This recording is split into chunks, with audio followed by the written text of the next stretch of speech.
Welcome back. आज का हमारा टॉपिक है ओमकार, जिसको उद्गीत प्राणायाम या उदित प्राणायाम भी बोला जाता है। Why Omkar and how to do it, दोनों बातें आज हम समझेंगे।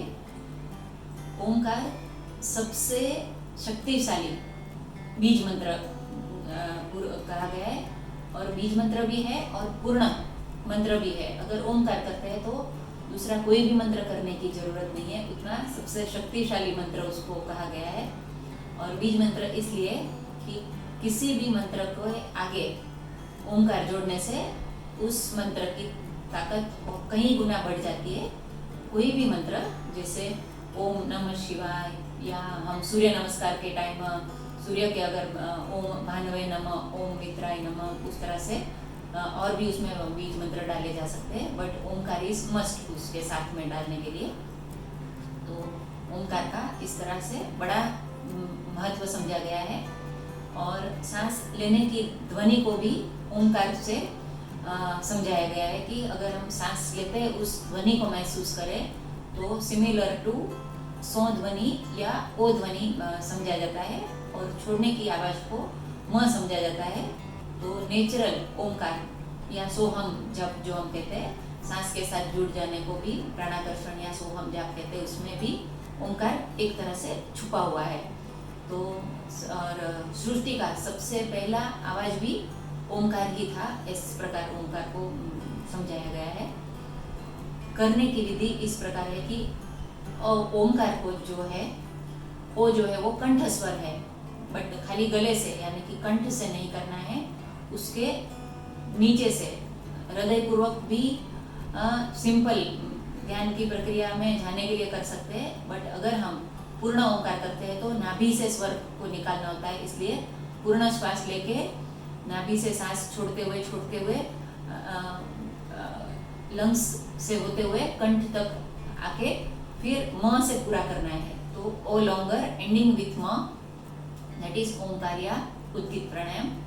तो इस तरह से लंबी सांस लेकर सांस छोड़ते हुए ओ ध्वनि को छोड़ा जाता है, एंड एंडिंग विथ म। Let's try it together. सांस लंबी लीजिए, इनहेल,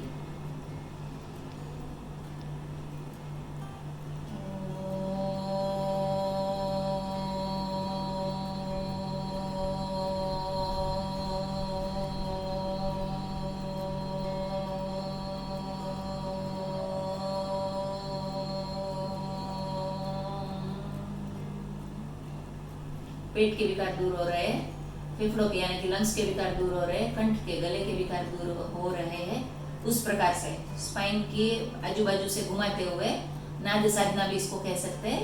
आवाज से करने वाला प्राणायाम है, इसलिए नाद साधना में भी ये जाता है।